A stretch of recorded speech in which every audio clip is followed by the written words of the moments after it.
This is the Classic Auto Mall Show. Broadcast from the studios inside the Classic Auto Mall in Morgantown, Pennsylvania. Just 1 hour west of Philadelphia at Pennsylvania Turnpike exit 298. Featuring nearly 1,000 classic, vintage, and barn-find vehicles for sale under one climate-controlled roof. Now, here's your host, Classic Auto Mall President and the man with all the toys, Stewart Howden. And welcome, show number 210. Here we are. Golly, that's hard to believe. So before we get started with our guest, Steve, since you're wearing two hats today, and a nice flannel shirt because it's getting cold outside. Yep. How many cars in inventory right now? 933. Oh, man. You're so close. You were spot on last week. Yeah, you're always higher. So anyway, without further ado, let's bring our fantastic guest on. Don Prudhomme, drag racer, team owner, bon vivant. He's the man. Good morning. I'm sorry it's so early. I hate that it's 8 o'clock out on the West Coast for you. Yeah, I hate that too, by the way. Yeah. A retired guy like me, man, they don't like to get up that early. I don't blame you. If I didn't have anything, if I didn't have to be anywhere, I think I'd probably sleep till about 10 or 11 every day, just because I could. Yeah, I hear you, man. Yeah. So welcome It's great to be on the show, though, and it's nice to meet you, really. Nice to meet you as well, too. Yeah. We've wanted to have you on the show, and our friend Judy Stropus makes it happen. And as we talked earlier, she's just a wonderful person who knows everybody in the business and the hobby of racing and cars and just all of that. It's fantastic, and we're glad to have her as a friend of the show. So, and new friends like we meet with you. We've met lots of people like this. So, I never really knew why your nickname was the Snake until I read about it here recently, and it was derived from how devastatingly fast you were off the line and able to shift gears. Is that true, or is that where that came from, or is that old lore? Well, it's pretty close. Yeah, that's exactly where it came from. Right. The quickness off the starting line, and as you know, in drag racing, that's very, very important. Your reflexes and leaving first, and for some reason, I was. At an early age, I was pretty good at it. Right. And one of the guys in the crew started calling me Snake because I was quick and skinny and fairly tall. Right. And, so it just fit. I guess. Sure. I didn't like it, of course, but it caught on. Yeah, it's funny how some things that you don't care for actually, work out to be pretty good. When you first hear about them, you don't like them, and then it worked. And of course, didn't having the rivalry, if you will, with Tom McEwen as the Mongoose. So that was certainly did more for drag racing probably than anything in the history of drag racing, I would venture to guess. Well, it's nice of you to say. When I look back on my career, I think that was the point where not only did it change our lives, it changed drag racing. Right. Period. From bringing in non-automotive sponsors like Mattel, Hot Wheels. Right. Mongoose McEwen was the guy that came up with that idea by going to Hot Wheels and talking to him about a sponsorship, and this is like 1969, 70. So it was pretty unique to have a sponsor like that back in the day. Sure. Yeah, it's commonplace to see non-automotive sponsors nowadays. You see Tide and you see, restaurants and things like that. But back then that was unique. And of course, Hot Wheels, I mean, as a kid growing up, I was born in the early 60s, and so Hot Wheels to me was everything. It was my connection to cars and drag racing with you guys. And of course, the most iconic thing to me was the car haulers that you and Tom had, which were absolutely amazing. The Dodge D700s were, I guess they were real like utility trucks that were used for like hauling a crew up into the woods, I guess, for a logging adventure or whatever. Yeah, well, actually, I got mine. We're talking 1970. Right. That's way back. And so at the time in drag racing, the guys that had the cool rigs were Sox and Martin, right? Dick Landy, guys like that, not in funny cars, but in pro stocks or whatever they call them in the day. So they had really nice ones. So we got with Plymouth with our Hot Wheels cars. Dick Maxwell, fellow running the Plymouth at the time, racing. he hooked us up with those trucks. And mine actually came from Richard Petty. Right. He was turning it back in. It was a 4-door D700 crew cab. Right. And so we got the cab and chassis and built the back on it. And McEwen's came the same way. They were both used trucks. Right. But they were state of the art at the time. And they were probably as much of a draw as the funny cars were back in the day, weren't they? I mean, people were really drawn to those trucks. Oh, yeah, absolutely. When we come roll into a track in York, Pennsylvania or someplace, man, they gathered around because they were really cool. Yeah. You know, we were like the Charlie Daniels band, coming in with their buses and stuff. Exactly. It was all show business. Sure. And I think that's the part that made drag racing was all the show business and the colorful cars. And once again, Revell and Mattel, and they're the ones that got, I think, funny car going back in the day. Well, and the name funny car, I mean, because they looked funny compared to a regular car. They were elongated, they were exaggerated in some respects. They were the headlights were painted on usually. I mean, they were a funny looking car, and it's great that the name became funny car. Yeah, well, they actually, the factory, they were factory cars, right? With landing socks, and they started moving the rear end forward and the front wheels out and the engine back, and pretty soon they looked funny, and that's where the name came from. So and that worked itself, of course, into our flip top fiberglass body cars. I was always surprised how those things latched so completely going that fast. I guess the downforce of the air kept them kind of from flying. Those hoods or the whole body just fly up. Of course, they did fly up from time to time, and that wasn't pretty. Oh yeah, I've been to that movie a few times. Yeah, that happened. Yeah, it's pretty bad. Yeah, but we didn't know a lot about it. Back in those days, it isn't like you were in a wind tunnel. Right. You was all trial and error. Right. So if it looked cool, when we first built the cars, we had the spoilers on the roof. Right. For spoilers, and we didn't know any better. Right. Straighten that out. But it was just a process of elimination. Sure. No different than the top fuel cars with the engine in front of you versus behind you. I mean, that changed everything. So many people had gotten hurt, and then Don Garlitz, I guess, said, hey, we got to figure out something better to do here. And, of course, it turned out to be a brilliant idea in the long term and saved a lot of lives, probably. Oh, yeah, it changed the sport forever and for the good. He sure did. I was racing Garlitz, not on that particular run, but we were competition together. We all had front engine dragsters, and his transmission, he had a little 2-speed transmission behind his bell house.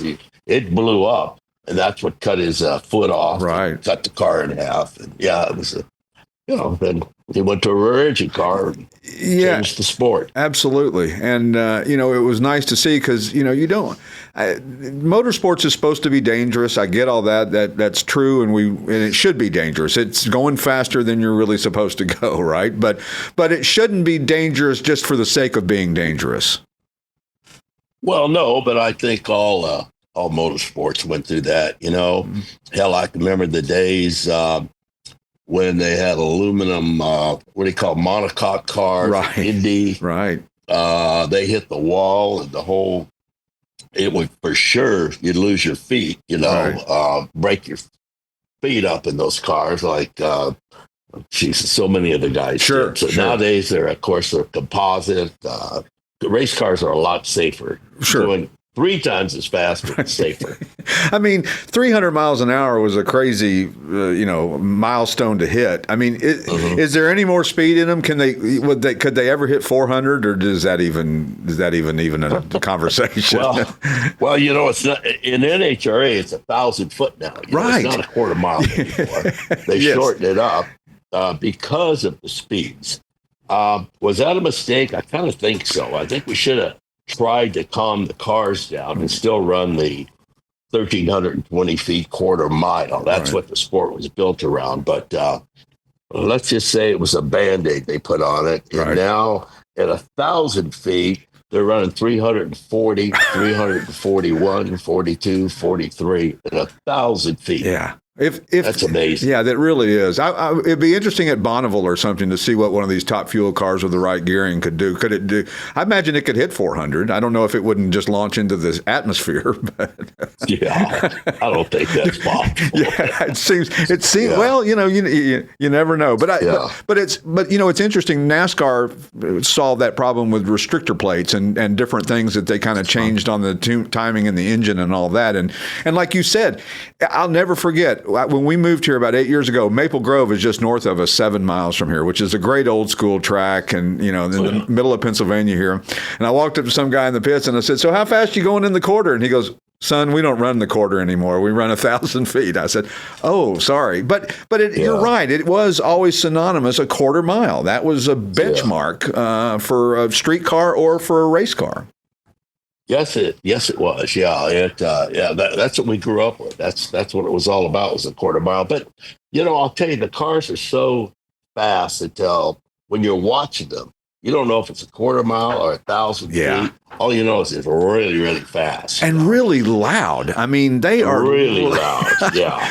And they can really blow up. Oh, yeah. Big time. Yeah. It's, I grew up in East Tennessee, and Bristol was our track, Thunder Valley. And back in the I've run them all of Maple Grove was, great track. And Bristol was amazing because the fence was literally on the track. I mean, it was literally, there was no buffer area between the fence and the drag strip. I mean, you could be right there. And those guys were on a Saturday night when they're qualifying. Man, that stuff sends your eyebrows. Yeah. So, being a team owner, I love that I was reading about Ron Capps, and Ron Capps said something about you that it was stuck with me and will stick with me for the rest of my life. And he said, after being hired by you in 1997, it was like having Joe Montana walk on the field and teach a kid how to throw a football. He said, you were just the guy with the knowledge to be the right guy for him at the right time as the leader. Well, I guess it worked out that way. When I met Ron, I thought he was a natural. He was driving a top fuel car at the time on a not a sponsored team, and I was thinking about putting a funny car back on. I had a top fuel dragster. I was retired at the time, and Larry Dixon was driving my dragster, right? And we got a funny car, put Ron in it, and man, it started a whole new career for him. He's just the best. Sure, absolutely. And was it fun? Did you enjoy being a team owner as much as you enjoyed driving, or was driving always number one to you? Well, driving was number one to me in the early days. Right. I liked that because back then, the driver had a lot to do with the performance of the car. As far as shifting it and in running through what you had to do to get down the quarter mile, but also you had to know a hell of a lot about the engine. Right. There was no computers, so we didn't even think about computers back then, but you jump out of the car and you go, we need to put more weight on the clutch, needs more tire pressure, whatever it may need. I would tell the crew that when they got down at the end, and we go back the pits to do that, come back out and run again. Right. So the driver, I was fortunate. Myself, Gartlitz, Connie Coletta, guys like that, Ivo, we were all pretty good with the engines. And so that's what made it fun. Sure. But in today's world, the driver has very little to do with the engine or the tuning of the car. He's strictly there to cut a light and get down to the other end and keep it between the lines, sure. Which is not easy to do. No, it doesn't look easy. But in all motorsports, it seems to be the better, more successful drivers are the ones that can communicate with the crew or the team about what the car does and doesn't have, needs and doesn't need. Well, I'm sure, especially in road racing or whatever it may be, you can. But drag racing, once again, it's a whole different ballgame. Sure. It's all there on the computer. The driver pretty much doesn't have to say anything about the setup of the car because they can read it on the computer what it needs. Right. So it's apples and oranges compared to road racing. Sure. Well, and we always want, and as we just said, how loud it. I mean, those cars these days are pushing 11,000 horsepower or something crazy like that. Yes, they are. Yeah, unbelievable. Yeah, it's hard to believe to get. I just don't understand the guy that stands there and runs the lights. stands there all day long. How can that guy hear anything anymore? He has got to be the deafest guy on the planet. Yeah, that's possible. Yeah, really in today's world, though, they're back quite a way. Right. They've got good ear protection, and the way the light system is now, once they turn that on, it's all run by computers through the tower, staging. So, right. It's simple Simon compared to what it used to be. What it used to be, absolutely. And the cat and mouse part of it, when you're staging and getting into the lights and all that, I mean, that's an art form almost in itself, right? Well, yeah, you could say that. Right. Yeah, it is. It's not an easy job. Tony Stewart right. Found that out. It could be pretty tense up there, and but he took to it like a duck to water. He's really good. Yeah, it's funny how that some people are just kind of naturally good at certain things, and right. He turned out to be pretty good once you figured it out, I think. Were there favorite tracks that you had? Obviously, there's tracks that you probably enjoyed going to, but I mean, was there a favorite track that you felt like you had more dialed in than any of the others? Well, it's I would say that would be Indianapolis Raceway Park. Right. That was always my favorite track, and it still is today by most of the racers, because that's the U.S. National. Right. And they just ran that here a few weeks ago, and that is that's a race you want to win. Fortunately, I've won it 7 times, and a few times as a car owner, and kind of really helped made my career, that winning the U.S. Nationals. Yes, sure, big time. Well, and then you've got, like we were talking about, the old school tracks with Maple Grove and Bristol, and then some that are no longer with us. And I remember back in the day when I lived in California, and Pomona was big, which still is. Still is, yeah. Yeah, still is, but not quite as many tracks out there as there was, I guess, back in the heyday. But hardly. Yeah. It's can't be very cost effective unless you're I don't see how you could build a Bristol or a Maple Grove today if it didn't have, a nice history to it. Amen. Yeah. And well said. And it's interesting that like at Charlotte, they're running four wide, 4 cars at a time going down. I don't know. Is there an advantage to that? Is a disadvantage? I can't quite figure out what the point of that is exactly. Not putting it down, just don't quite understand it. Maybe. Well, I always figured like Bruton Smith, that was kind of like his baby. Right. He wanted to do something different and do the 4 wide. And do I like it? Not really. Right. I still like 2 cars at a time. When you watch the 4 wide, it's really hard to keep track of who the hell won the race and what they're doing. I mean, it's a big explosion. Right. I guess it's something to see once. Right. But, it's not something on a steady diet that I'd like for drag racing. Sure. And you had, obviously your career and winning percentage was unbelievable. It's probably unrivaled. I mean, it was, I read that overall you won 389 of 589 races you entered in, which was 66% of the races that you entered in, you won. That's true. Yeah, and it was mainly from the Greer Black Prudhomme car, a car that Keith Black built the engines, and Tommy Greer owned the car. And it was the biggest break in my drag racing life that I got to drive that car. Right. Buddy of yours, Bruce Myers owns it. I'm sure you know Bruce. I do, yeah. That car was untouchable, especially out here in California. Right. It was the car. Sure. And those were Hemi-powered cars, right? Back in the day, they were. And what was the horsepower back then? A couple of thousand, or was it even that much? Yeah, on a good day. Yeah. 1,500, 2,000. That was a lot of horsepower. But yeah, they were. The best engine was the Hemi, with the Hemi engine, the Chrysler, Plymouth, whatever you want to call it at the time, the Hemi, that changed drag racing big time. Sure. Before that, it was like 392s and the older blocks and the 55 and, cars and stuff like that. Now they're, the Hemis were, they're still badass. That's still the engine they run today. That's hard to believe, isn't it? Exact 426. The only thing is the stroke is more in it. Right. It's aluminum, a billet aluminum block. It's a whole deal. But the basic design of the 426 engine is what they're running today. That's amazing with all the modern technology and everything that they've come out with since then to still be reliant on that configuration, if you will. And it's crazy. Of course, I imagine the expense of drag racing nowadays is astronomical as well, too, because, like you said, with your all's rigs that you had back in the day, now they've got these custom semis that are $2.5 million a piece. It's crazy. I've never seen anything like it. I retired at the end of 2009. Right. And I had 7 tractor trailer rigs at the time. It had, for one top fuel dragster, it took two rigs to keep that thing going, to feed it parts. Right. In one trailer, we had spare engines and blocks. And then when the funny car had 2 transporters also, Wow. And hospitality. Yeah. So it was big. We were a trucking company for a while.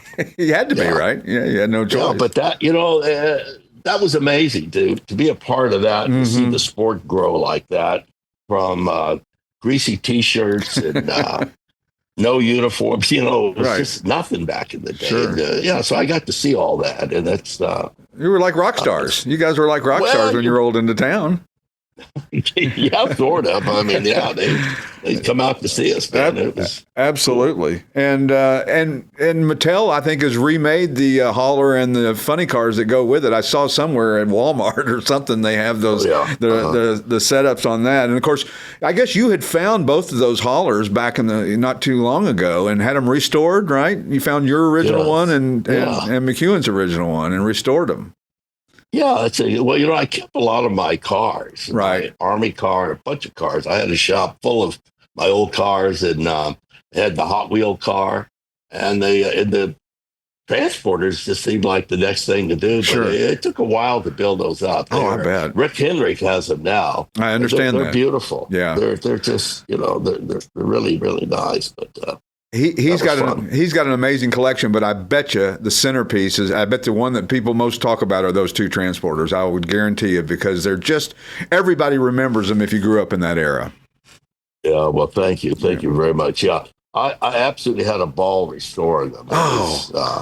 It was amazing. The paint work on them and the engines, and just back then we didn't have any money. Well, in today's world, we had a few bucks to invest into them. So sure. Made them nice, and it was a fun project. Sure. Do you go to races much anymore? Or you watch it on TV, or do you? I go. Yes, I do. Matter of fact, next year is NHRA's 75th anniversary. Right. So I've got my suitcase packed already to go to quite a few of the events that they'll have us at. But they'll have Gartless there, myself, a lot of the guys, and I still work closely with NHRA, right? And Ron Capps, I'm still hanging with them, and so I'm involved. I'm pretty hip to what's going on. Yeah. Well, I imagine it's fun to be on the sidelines and have a little bit of wisdom sometimes you can impart to the young pups out there, right? Yeah. It's amazing to watch, especially wealthy people, right. Come out with equipment and stuff they have, and put their daughters or whoever in the cars nowadays and run down through there at 340 miles an hour. Wow. It's pretty amazing what it's turned into. It really has been, and it's good for the sport, I think, to have female participants in it. It broadens the audience for all of that. Yeah, and of course, absolutely. It's really one form of racing that women can do really, really well. Right, reaction times and yeah. Yeah, big time. Did you ever have one slap you in the face and you did all of a sudden, boom? You couldn't. They're quick. They're cat-like.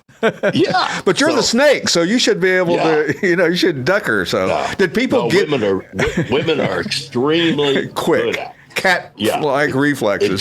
They really are. Yeah. And I think that's wonderful for the hobby. It's good to see that women involved in it, because we want the sport to perpetuate. And drag racing might be one of the sports that is not...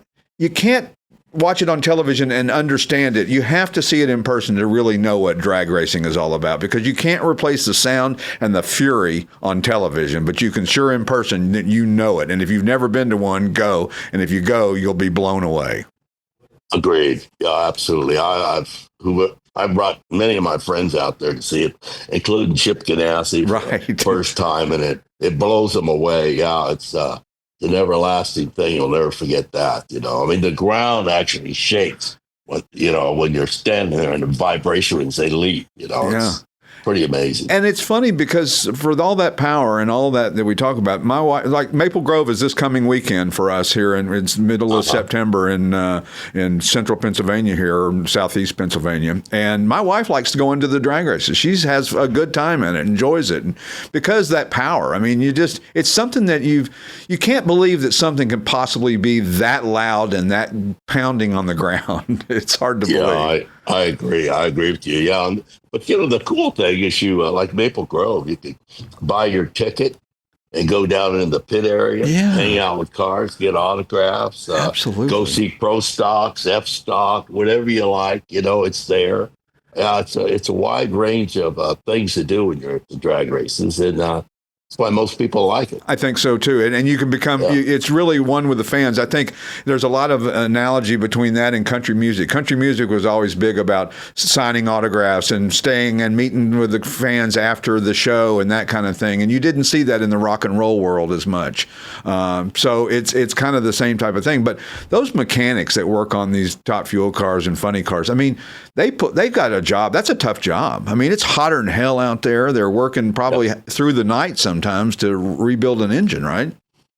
Yes, it's so true. Well, as you well know, they take them apart after every run they make, and so it's all, oh man, they got their air guns out. And it's all precisionally done too. Right. They're taking it apart, putting it together, and do that in 45 minutes to an hour, and crazy. You're ready to run again. Yeah. So it's pretty amazing to watch. And that's one of the beauties about going down into the pits with your pit pass. You just go down there and watch them. Do whatever you want. So yeah, it's cool. It really is cool. It makes a connection with the drivers that you don't always get, because let's face it, most drivers you only see them as with a helmet on. So you don't see their emotion, you don't see their face, you don't see how they react to certain things. And when you're in the pit area, you get to see them without the helmet on, and see that they have they have a personality, right? Yeah, I agree with you completely. Yeah. So, I mean, and the awards that you've received, obviously the wins that we talked about is, unbelievable. You won in 1976, you won 7 of 8 of the races. Yeah, that's all they had. NHRA was 8 races. Right. At national events. Wow. But we ran, during those times, it wasn't just the national events. We run Maple Grove, other places, match racing. Right. That's what was cool back then. Right. We raced the Blue Mats or Jungle Jump or Mongoose, in a match race. A track would book us in. And really, that's where we made our money. Right. We go to NHRA races because the sponsors wanted us there. They had TV, but in 76, you mentioned we won 7 out of 8, and I was runner-up at the 8th one. So it was a hell of a year. Oh man, because so many things can go wrong. I mean, there's so many things that can make you not become the fastest or the first down the track or whatever. And to be able to put it all together like that had to be rewarding as all get out. Well, it was great, but I myself and Garlis and a few of the other guys approached it, I think, a little bit different than the other guys. We were both pretty driven. I know I was about driving and wanting to win, and we didn't kiss and hug at the other end. Right. Someone beat us, and it was a whole different atmosphere back then. Wasn't a lot more fun. Nowadays they get out and hug each other and kiss. I'm sorry I beat you. They almost apologize. It's cute. And they get we wouldn't even talk to the other guy. And you get a participation trophy now, right? Yeah, exactly. I love what you say. That's cute. It's funny to see all that. It is what it is. It's a different world, isn't it? In so many respects, and all racing is all racing. Life in general is. I mean, it's just a whole different world anymore, and things that we grew up with. I mean, it's almost like you're growing up in certain ways that you think, man, I wish it was the old days. I wish things could be more like they were. But probably every generation says that, and will continue to say that till the end of time. Oh, absolutely. Formula One, IndyCar, you name it. Yeah. It's all changed. Yeah. You're not going to go back to the Smoky Unique days and Right. things like that. I mean, how about the Cup cars? I mean, they're like a box of stuff you put together to build a race car now. Yeah. It's just different. It's almost like, you just order the parts up and it's like when you read about custom cars that people take a Camaro and they're making a resto mod out of it and they put Willwood brakes in it and they put this kind of this in it and this kind of, it's just like a cookie cutter type thing almost, even though it's a custom car. It's a lot of just putting parts together. Yeah, I agree with you completely. So you were inducted into the International Motorsports Hall of Fame in Talladega in 2000, which had to be a great honor. Yes, it was. And then the Motorsports Hall of Fame of America in 1991, which was that's a great organization as well too. I've been fortunate. I think I'm in all of pretty much Hall of Fames. It's quite an honor. The one Talladega, I was blown away because I was inducted there along with A.J. Foyt, Mario Andretti, and Ayrton Senna. Wow. Ayrton Senna. Nice. Unfortunately, we lost him about a year or so after that. Right. Around that time. But, it was amazing. And to be a part of that was one of the first times they had a drag racer, being part of that Hall of Fame, except for Wally Parks, of course. Sure, absolutely. And, it's so nice to see that, you don't have to like one sport anymore. You can like them all. You can watch Formula One, and you can watch drag racing, and you can watch IndyCar, and you can watch whatever else you like. It's not, people aren't so pigeonholed as they used to be. And it's fun to see people that are getting into drag racing, even now, that people that never really paid attention to it. Yeah, well, that's true. That's true. So things are so much more available. The pro stocks. There's a guy out there, I think, that has 6 of them. Wow. Pro stocks, and he rents them out to the Jays guys and all that. I mean, they're high buck cars. Right. Drag racing is not a place. If you're looking to make a fortune, drag racing is not a place you want to go to. I can tell you that. I used to love the pro stock cars. Something about the sound of a pro stock car is like music. It's not as loud as a Top Fuel or Funny car, but it's got a guttural feeling and sound that's undescribable. It's just a great sound. Yeah, well, they're normally aspirated engines, and so they're really something. But I'm a fuel guy. I enjoy the funny cars and dragsters. Sure. It's just always been my game, Well, that's the top of the heap, right? Yeah. I mean, it's I think so. Yeah. My theory from day one, when I started drag racing, I wanted to be the fastest and quickest guy at the track. Right. Not in this category or that category, but the number one category. Right, and that's the way I always looked at it. So I was never interested in pro stocks or anything else. Because of that, yeah. Hell, our Dragster would blow those off like they're not even there. How much of a lead could you give a pro stock car before you could take off and smoke him? Yeah. And you were the first to break 250 miles an hour, right? Which was a huge milestone. In a funny car. In a funny car, yeah. That was a huge milestone. Well, it was, yeah.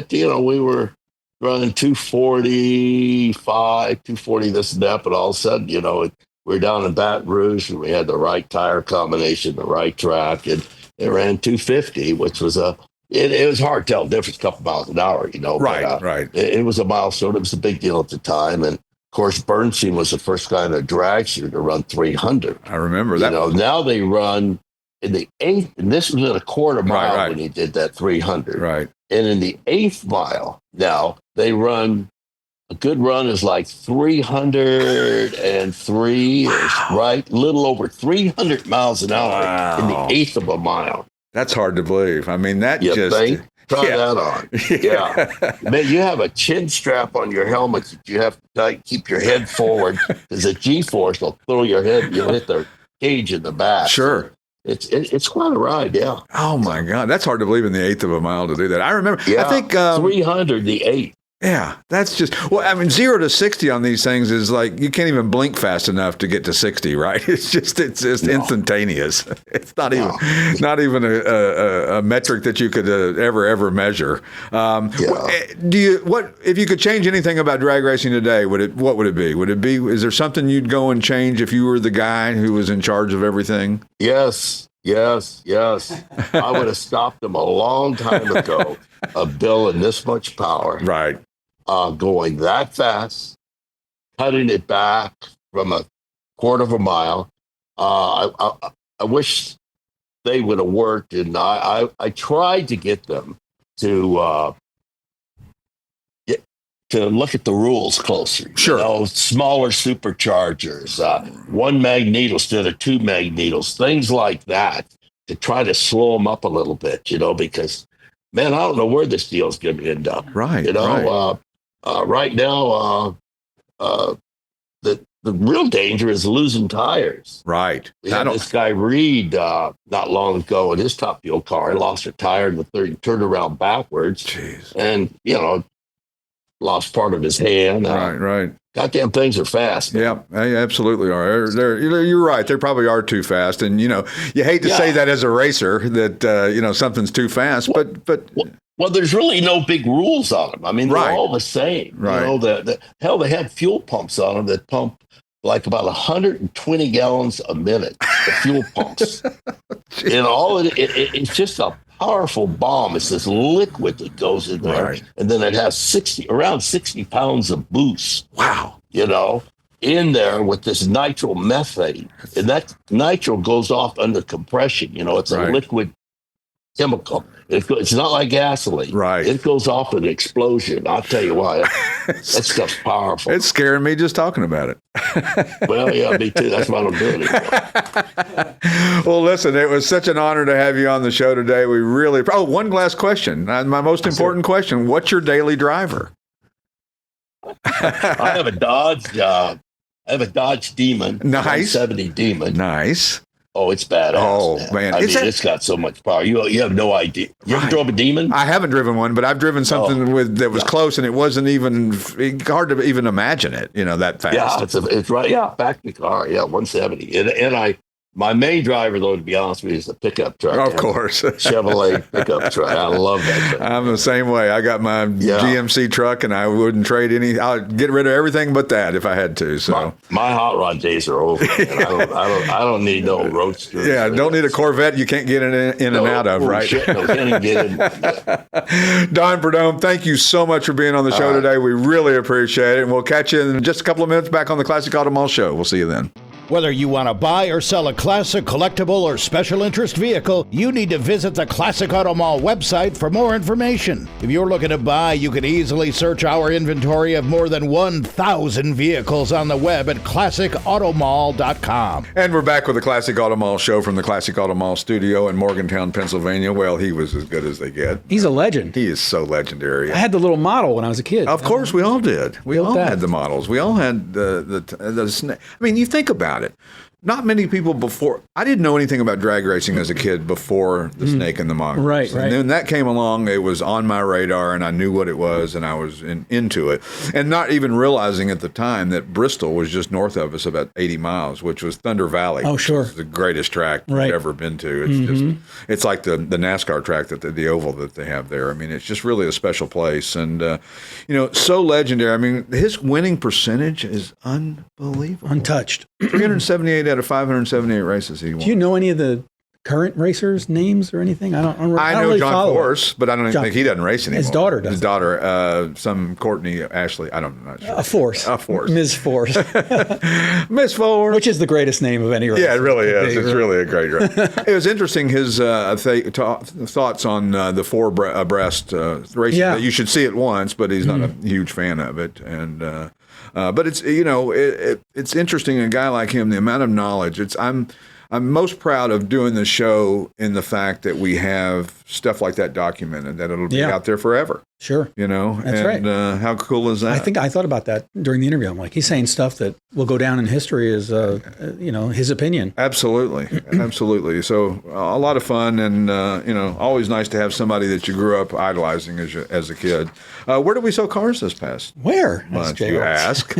Franklin, New York, Brambleton, Virginia, Vineland, New Jersey, Los Angeles, California, Fort Myers, Florida, Chantilly, Virginia, Hardyville, South Carolina, Pasadena, Maryland, Goshen, New York, Lebanon, Pennsylvania, Pennsylvania. Andover, Vermont. Bennington, Nebraska. I was thinking that would be Vermont. Monroe, Connecticut. Sellersville, Pennsylvania. Pine Grove, Pennsylvania. Georgetown, Indiana. Delta, Pennsylvania. Boothwyn, Pennsylvania. New York, New York.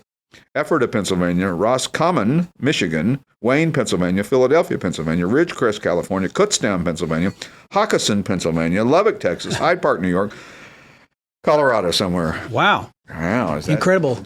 I'm seeing a lot of consignments coming in from Maryland and Delaware lately, which is pretty nice to see. We've done some shows lately down there, and it seems to follow the pattern. When we were in an area doing a show where we take our little dog and pony and our truck and trailer, and kind of like Don Prudhomme set up, and we go. Kind of like that. Kind of like that, only different. We got a nice trailer, though. We had it out at Radnor this week. Yeah, we did. Radnor was fantastic. I love it. The weather cleared for us at about 11 o'clock, and it was smooth sailing from there on, and it looked like there was as many people as ever have been there. And to me, I mean, I love the cars, but it's seeing people it's people in the industry. It's like coming home. Yeah, it's an old home week type thing, awesome. And it's a lot of fun. And don't forget, if you're watching this on the air date of September the 12th, 2025, our first air date of this show, next Friday is our auction, the 19th. That's right. So that's be a week from today.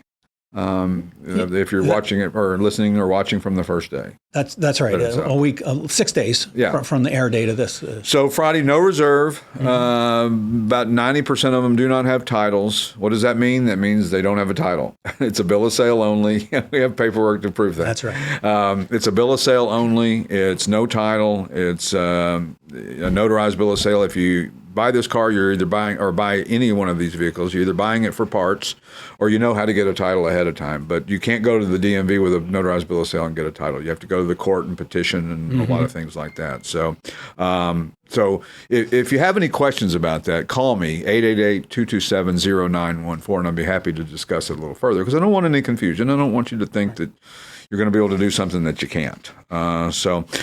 New arrivals this week. Yes. How about the 1965 Pontiac Le Mans convertible, Mayfair Maze, over white and black. Yes. Jim Taylor built 455. Jim Taylor is the engine guy on Pontiacs, kind of like Keith Black in the Hemi cars that Don Prudhomme was talking about. Pontiac high-performance feature car, PHS documentation, which shows what the car was born or built with. Tremec 5-speed manual, Eaton 12-bolt axle, and Willwood, as we were talking about earlier, disc brakes. So it checks all those little boxes of the stuff that you want to put in these Resto Mod customs, if you will. Really nice car.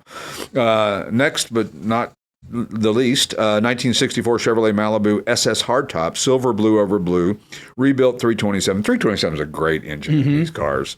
It's really one of the perfect engines for a perfect size car. A lot of times you put the 327 to be in a bigger car and it may not have enough power. With these, it seemed to be the right fit. And it's got a Muncie M20 manual. It's the true Malibu SS, 10-bolt, 355 gear axle. Very clean car. And next is the 1980 Mazda RX-7 Coupe. I love this car. It's stardust blue metallic over dark blue. Well preserved, 1146 cc rotary engine, 5-speed manual. Great first generation RX-7. Yeah. I mean, this car, there's just something about this car that makes me smile when I see it. It's just really a neat car. And you don't see too many for sale, especially in this condition. It's very nice. You really don't. And I don't know if that's because people kind of hoarded them or if they used them up. They just used them up. They drove them until they were undrivable. They were everywhere. They were also over the road. They were everywhere. I mean, all over the road. They were on the road. Weaving all over the road, were they? Next is the 1969 Ford Ranchero 500 Rio Grande. Yes. Calypso coral over black, 50,000 actual miles, one of 819 built. I learned a lot about that model doing the research on that. Long-term ownership, 351 cubic inch V8, FMX 3-speed automatic, and it's got a Marty report. So it tells you, again, what it was born with, how many of them that were made like that, like the one of 819 built. It's a very uncommon spec. And speaking of Dusters, as we spoke earlier about Tom McEwen's Duster, the 1971 Plymouth Duster 340, bright blue metallic over black and gray, 424 cubic inch Barton built, R-Block, stroker V8. That sounds like a lot of power. I love it. And I've always liked the tail lights on those cars. Yeah. Dyno proven 585 horsepower. Wow. That's plenty. Of course, he's got a Demon 170 that he drives around. That he drives. Is that what he said? His daily drive. Well, his pickup truck. Pickup truck is really. He's got a Demon, but he's got a Demon. Sure. I mean, I guess if you're a drag racer, you got to have something. Got to have something like that. It's going to thrill you. You can have a Tercel. Right. Exactly. Do they make Tercels? Not that there's anything wrong with Tercels. Don't Tercel fan club. Don't get on. They make them anymore. I don't believe they do. But there could be a fan club of Tercel. I'm sure there's a Tercel club out there on Facebook. So this thing is really a true duster, but it's been highly modified into a drag racing car, if you will. Mm-hmm. And last but not least, the 2014 Mercedes-Benz G63 AMG G Wagon, obsidian black metallic over Diseño black and titanium gray pearl, 55,000 actual miles, one owner G Wagon, 5.5 liter, 535 horsepower, twin turbo V8. 7G Tronic automatic. Yeah. What's a Tronic? I don't know. Luxurious and capable, and garage kept. There's one owner, actually. This thing these things are really beast-like. And if you want to be with the in crowd, that's the thing to have. The G-Wagon is the one to have. You pull up at the country club, and by golly, you're going to fit right in. And you're not going to pay nearly as much as they stickered for. I think I said quarter, but I think it's about a third of what they sticker for now. Yeah, absolutely. So again, on the auction, if you haven't registered to bid, go onto our website, classicautomall.com, and you can get registered to bid if you haven't done so already. Complimentary breakfast we're going to be serving for bidders and consigners from 9 a.m. to 10:30 a.m. Gluten-free? Gluten-free, GF, the old GF thing. Yeah. I'm just kidding. And if you buy something, it's an 8% buyer's premium with no minimum. So it's not a $500 minimum like most places do, because there'll be stuff that will sell for less than $500. Sure. Great. And there'll be 62 vehicles from a single collection, and we're really looking forward to it. Yeah, and there's about 20 that are titled. Yeah, that are titled. So out of about 83 we have. 85? 85, and 20 of them are and 20 of them have titles. So, and again, if you have any questions about that, just reach out to me either by phone or email or whatever your preference is. Including the new editions that just went up this week, which are really worth looking at. Absolutely. It's got a 56 Lincoln Mark II and a 57 Ford Fairlane that's really, really in nice condition. Yeah. And one of our consigners has decided it's just time for him to go. He's ready for him to go. He's ready to move on to the next chapter and go buy something else with the money. So. Elvis fans, take note. This 56 is very similar to what Elvis had as one of his first cars. One of his first cars. How about that? So when we return, we'll be joined by our friend Keith Martin from Sports Car Market Magazine. We'll see you in just a couple minutes. The Classic Auto Mall has more than 1,000 vehicles for consignment in our huge 8-acre climate-controlled showroom. It's a real indoor mall. If you'd like to know all the advantages of buying and selling a car through consignment, the information is available on our website, or you can talk to a classic car specialist who can answer all your questions. It's easy, safe, convenient, and it doesn't matter where you are. We sell worldwide. See our huge selection of classic and collectible vehicles at classicautomall.com. So welcome to the show, Keith Martin, Sports Car Market Magazine, where we bring his blog to life every week. Good morning, Keith. Good morning, Stewart. It's great to see you. Great to see you. And we've been kind of spotty getting together lately because we've had a lot going on, and that's okay. And we have two weeks of it. What I heard, Stewart, was that Monterey was so expensive you couldn't afford to pay your internet bills. Well, that's not far from the truth, Keith. You know what? It was a lot of fun. I won't do it quite as much or as crazy as we did it last time, but this time. But it was a whole lot of fun, and it was a great bucket list thing to check off, and we'll go back, but probably not to the same level that we went this time. So the car show I was at this last weekend was a car show, but a different car show. Right. It's our 48th annual All British Field Meet, and it bills itself as the largest 3-day British car show in the nation. Wow. How many cars? About 600 cars. Wow. That's crazy. And it's really delightful. You know, what's interesting to walk through it is these are all pre-OBD cars, right? Right. I mean, and so you're looking at cars pre-EPA, pre-DOT. So what all it took was an engineer and a stylist. Right. And a salesman. Yeah, and a salesman. You got to have the salesman. Yeah. And so it's amazing to see all the different variations in the way that cars were approached. I mean, I didn't realize that TR3s, for instance, were the first production cars with disc brakes. I had no idea either, and that's interesting. And that would be something that you would think would come up more often, that you would have heard that or recognized that. But it's so each manufacturer had their own specific vision. And what I like to tell people about cars that are being built, or art, anything, people are responsible for the questions that are being asked in their era. What's the technique for the TR3? That was the best that they could do. What a revolution the TR3, the MGA were over the cycle-fendered cars. Exactly, a huge difference, and a much more cohesive looking about them. They didn't look like they were old when they were new, and that was the problem with the fender cars. They all looked old from day one, Right. And I think that the MGA and the TR3 are two of the really coolest looking British cars, available British cars, if you will.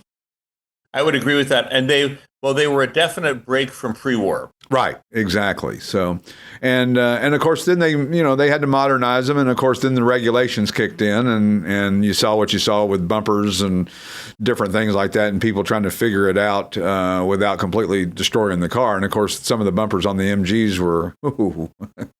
It was not only the bumpers, but the U.S. changed its headlight regulations in terms of the height that the headlight had to be above the pavement. Right. And the way that MGB solved it was they just raised the whole car up 2 inches. That sounds logical, right? We are so lucky to have lived through this era where my first car was a Bug-Eye, and then an MGA, and then an Alpha. But they were all the MGA. I bought it out of a junkyard for $250, and the guy said, if you just put some STP in it, that rod knock won't sound so bad.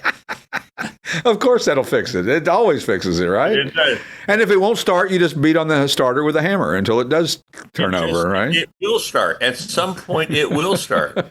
But if that's not the charm about this, then I don't know what is. The ability to be able to know how to kind of, these little shortcuts that you can know how to try to fix something or try to limp home on some kind of way and not have to call the tow truck, that's very gratifying. Well, I bought a big Healy BN7 at about 100 miles from me. I'm driving it home on the road. It ceases to progress, right? The motor goes real quiet, and the car just coasts to the side of the road. 10 minutes later, a guy in another BM7 pulls up next to me, behind me on the freeway. He said, "Oh, I know what your problem is." He gets out a hammer. He hits my SU fuel pump. The car starts, and he says, "See you later." It's like God sent divine intervention down, and he was right behind you. I know. That's great. But, go ahead. It's fun to teach kids stuff like that, the little intricacies and the way to do it and how you had to do this. And I remember I had a Suburban that you had to get underneath it with a screwdriver and turn the flywheel just a little bit so it would get a point where it would catch the teeth and actually start. And that was impressive on a date. So, well, I had a Land Rover Defender 90, and I was on a first date with somebody going to Timberline Lodge, and my front U-joint went bad. So what I called a wrecker, and we popped the car up in the air. We took the front U-joint off. No, let's see, it was the front. Yeah, took the front drive shaft off, threw it in the back of the car, and put the car in all four-wheel drive. Well, all-wheel drive. All-wheel, but it would have been two-wheel at that point. Right. Because I only had. And she looked at me and she said, "Did you just take a part off your car and throw it in the back?" Yeah, that gives her a good, warm, fuzzy feeling, right? Exactly.